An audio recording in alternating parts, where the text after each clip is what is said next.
Bienvenue les Fortistes, bienvenue sur la toile pour ce petit bilan 2023. J'avais envie aujourd'hui de vous parler de M. Night Shyamalan, Manoj Neliyatou Shyamalan, ce tout jeune réalisateur, né en 70, il a 53 ans, qui a déjà vécu plusieurs carrières, hein. Il a su renaître de ses cendres, tel un phénix au moment où ça allait pas très fort. On va parler de tout ça dans cette émission. À l'occasion de la sortie en Blu-ray d'un film qui était sorti en début d'année, Knock at the Cabin, son dernier chef-d'œuvre. Alors on peut considérer que la carrière de Shyamalan, elle commence en 99 avec la sortie du film Le Sixième Sens, que tout le monde connaît. C'est pas tout à fait vrai, il y a eu deux longs métrages juste avant, Praying for Anger, en 92, et un autre film en 98 qui s'appelle Wide Awake. Alors je les ai pas vus, ces longs métrages, je sais même pas si c'est facile de les voir, en réalité. Il a pas fait de cours, hein, je pense qu'il en a peut-être réalisé quand il était dans son école artistique, mais pour le coup, sur sa filmo officielle, il y a ces deux longs métrages juste avant Le Sixième Sens.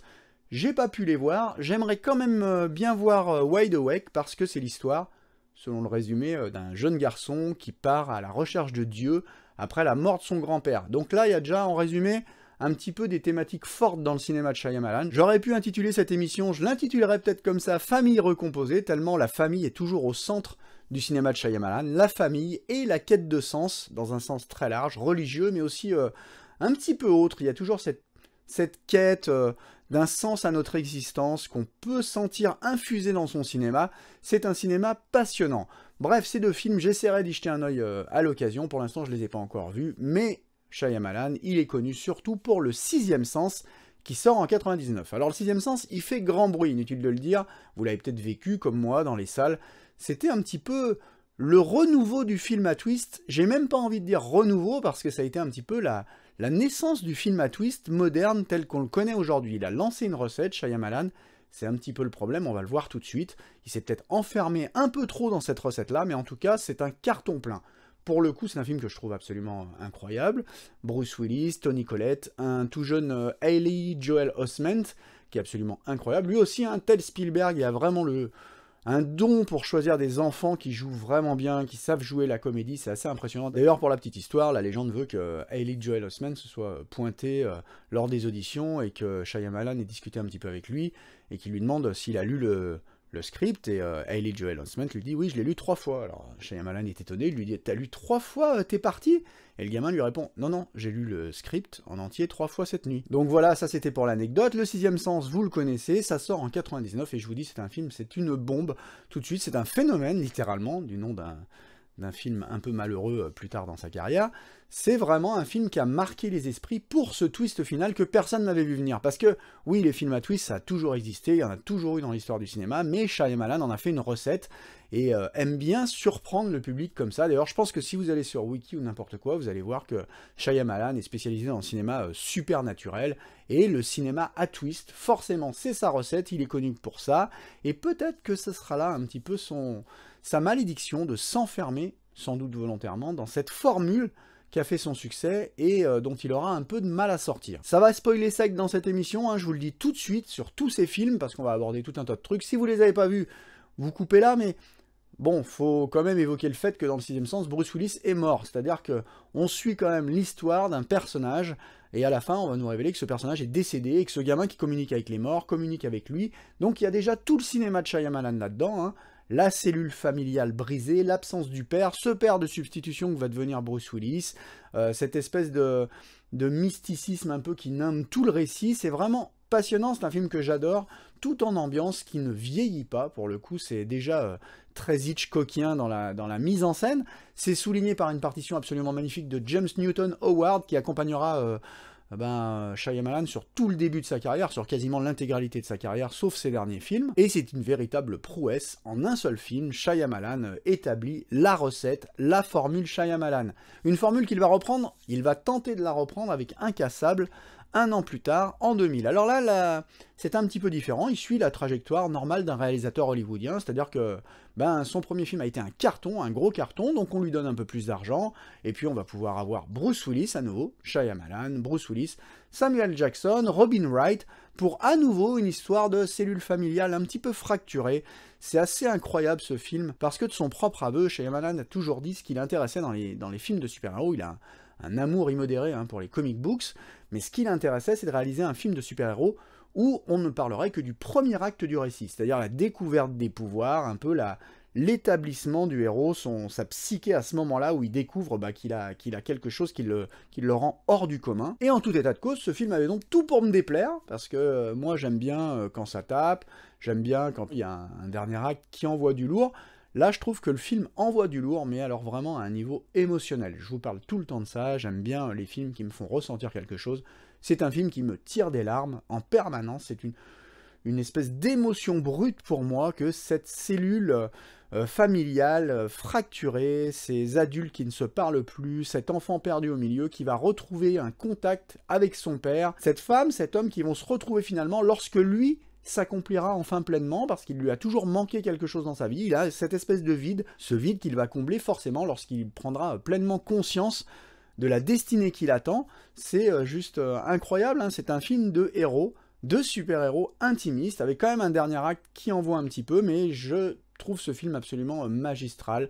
Franchement, c'est un film qui me touche profondément. Je suis un très gros fan de comic books, Batman, Superman, tout ça, mais là, pour le coup, ce film, qui pourtant pourrait s'apparenter à un petit film de super-héros, me donne tout ce que je peux venir chercher dans ce genre de récit. Et là encore, on essaye de vous donner un petit twist à la fin, mais le récit tout entier ne repose pas sur ce twist. Il y a avant tout une belle histoire qui est bien racontée, de vrais personnages qui existent, et à la fin, ce twist final, oui, il fallait donner un twist, il fait un petit peu artificiel, je trouve. C'est en 2002 que Shyamalan redonne de ses nouvelles avec Signs. Signe, chez nous, Joaquin Phoenix, Mel Gibson, une toute jeune Abigail Breslin, le plus jeune des frères Culkin, je crois que c'est le plus jeune, Rory Culkin.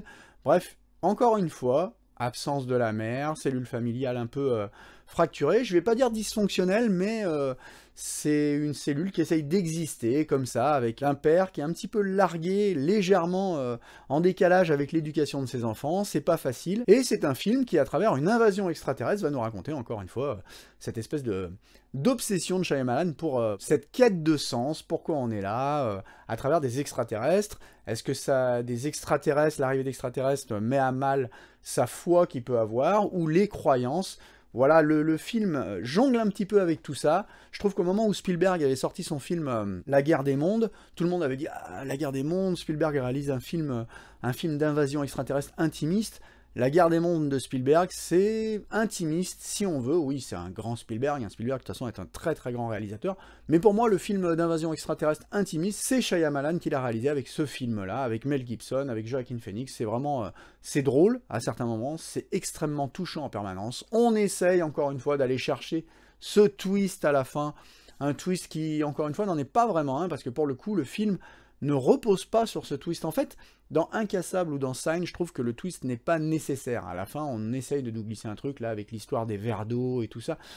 Oui, c'est bien, ça rajoute quelque chose au récit, mais je trouve pas, franchement, que ce soit forcément nécessaire. Tout le film ne repose pas là-dessus, et heureusement, Sign, c'est un très grand film. Le Village, c'est en 2004. Et alors là, forcément, avec un nom comme celui de Shyamalan, on fait venir des stars. Sigourney Weaver, William Hurt, on refait revenir Joaquin Phoenix, il y a Adrien Brody, il y a Bryce Dallas Howard, il y a du monde aujourd'hui, avec les carrières qu'ont eu ces actrices, ces acteurs. Vous regardez Le Village, c'est un who's who d'Hollywood. Et c'est un film que j'ai appris à apprécier, parce qu'à la première vision, je l'ai tout bonnement détesté. Moi, j'ai un petit peu de mal avec les films qui essayent d'emprunter à l'argument fantastique, et puis qui finalement le balaient à la fin d'un revers de la main. J'ai vraiment du mal. Quand on me promet des créatures, quand on me promet des monstres, j'ai envie de les voir. C'est un petit peu ce film, Le Village, le pendant, l'opposé de Knock at the Cabin, comme on le verra en fin d'émission. C'est vraiment, on vous promet des choses qu'on ne vous donne pas, on vous donne tout autre chose. Alors moi, à la première vision de ce film, j'ai été extrêmement déçu. Et puis je l'ai redécouvert par la suite. C'est difficile de le redécouvrir aujourd'hui dans de bonnes conditions d'ailleurs, parce qu'il n'est toujours pas sorti sur support en HD. Il n'y a pas de 4K, il n'y a pas de Blu-ray de ce film, on doit toujours se contenter de nos vieux DVD. Voilà, on fait avec ce qu'on a. Toujours est-il que je vais vous raconter une petite anecdote. Shyamalan, à cette époque-là, à l'époque du Village, est vraiment établi comme le metteur en scène à twist. Et moi, à l'époque, je lisais avec assiduité l'écran fantastique, et au début, il y avait toujours les notules, là, où on vous présentait les projets qui allaient arriver. Et il y avait un petit entrefilet sur Le Village, à l'époque, qui racontait en substance, en 5 lignes, le prochain film de Shyamalan parlera d'un village hors du temps, perdu au milieu d'une forêt, où rôdent des créatures maléfiques. Et je sais pas pourquoi, j'avais lu cet entrefilet et je m'étais tout de suite imaginé, mais des mois avant la sortie du film, hein. Vraiment, c'était un entrefilet, c'était sur le projet en gestation. Je m'étais dit, que pourrait faire Shyamalan avec ça? Et je me suis dit, à tous les coups, le village, il est perdu au milieu du monde moderne. Et le monde moderne, peut-être que les bruits des créatures qu'on va entendre sont les bruits des pelleteuses ou tout ça qui vont rattraper ce village. J'en savais rien du tout, mais pour le coup, le twist du film, je l'avais deviné des mois avant. Je suis pas Nostradamus, hein, mais voyez à quel point le twist était attaché à Shyamalan. Shyamalan sortait un film, il fallait qu'il y ait un twist derrière. C'est comme ça, c'est sa recette, c'est sa formule dans laquelle il s'est volontairement enfermé ou laissé enfermer. En tout cas, la recette Shyamalan, c'est le twist. Donc moi, des mois avant, je m'étais dit, ouais, ben voilà, je le sens bien comme ça. Et pour le coup, en salle, j'avais eu mais aucune surprise. Mais aucune surprise parce que tout du long, je me suis dit, non mais il y a quand même ce truc qui va arriver à la fin, je m'attendais au twist, et voilà, pour moi il était un peu éventé. Toujours est-il que c'est un film aujourd'hui que je trouve passionnant, fascinant, hein, comme toute la filmographie de Shyamalan, je le trouve vraiment pertinent dans cette filmographie. Très bons acteurs, excellente musique encore une fois de James Newton Howard. J'avais préféré sa partition sur Signe. Signe, je trouve que c'est vraiment toute sa fibre à la Bernard Herrmann, je trouve que ça colle particulièrement au cinéma de Shyamalan. Là c'est encore une très belle prestation des acteurs, très belle musique, un très grand film qu'il faut redécouvrir aujourd'hui. Limite, quand on a éventé le twist d'un film de Shyamalan, c'est là qu'on profite le plus du voyage. On connaît la destination, bah là on profite du voyage, de ce qui nous est offert sur l'écran. La jeune fille de l'eau en 2006, Bryce Dallas Howard revient, Paul Giamatti, c'est un film que je trouve incroyable, je le trouve extraordinaire. Pour moi, c'est un 10 sur 10.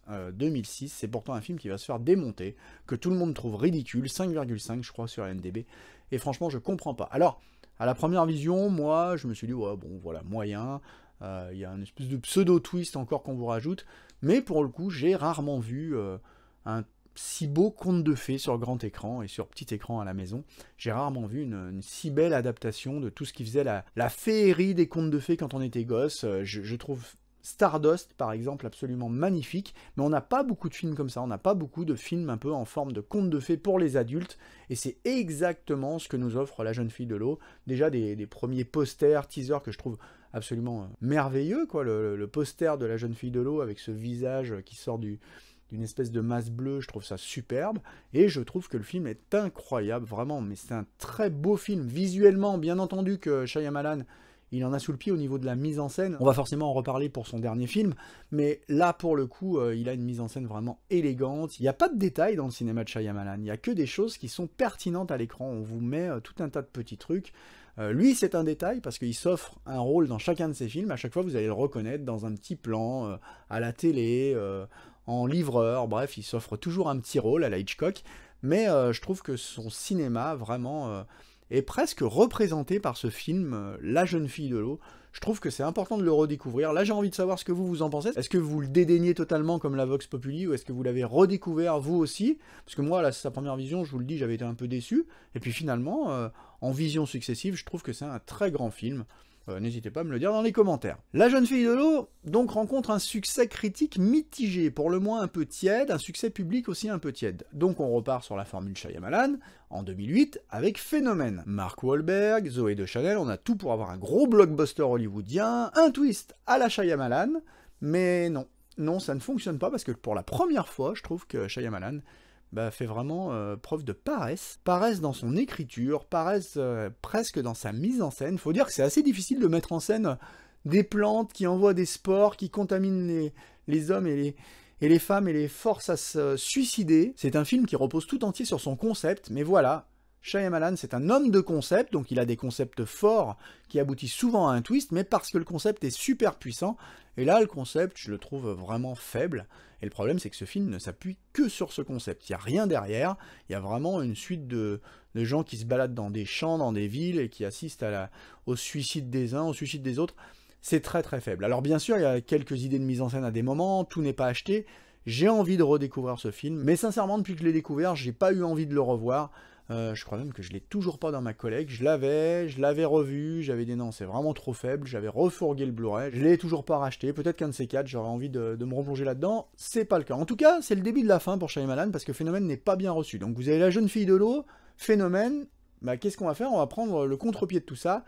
Le Dernier Maître de l'Air, en 2010. Là, c'est une toute autre histoire, on prend un dessin animé culte de chez Nickelodeon, Avatar, et puis on va en faire un gros blockbuster hollywoodien, avec plein d'effets spéciaux, un film à destination des enfants, mais pas que, et j'aime bien ce film. Voilà, j'aime bien ce film, je sais qu'il se fait démonter de partout, que personne l'apprécie, ben moi je l'aime bien. Je l'ai découvert en salle, et ma compagne l'aime bien aussi, on l'a vu, on l'a apprécié, c'est un bon spectacle, je trouve ça sympa. Voilà, après, peut-être que, mise en parallèle de la série originale, ça tient pas la route, je sais pas, mais moi je l'aime bien ce film, je le trouve vraiment sympa. Il n'empêche que c'est un cuisant échec au box-office, donc là, Shyamalan, il faut qu'il se refasse, c'est un peu comme au poker, à un moment faut se refaire. Et il va tenter de se refaire en 2013 avec un film de commande, un pur véhicule pour Will Smith et son insupportable enfant, After Earth. Et After Earth, c'est faible à tous les niveaux.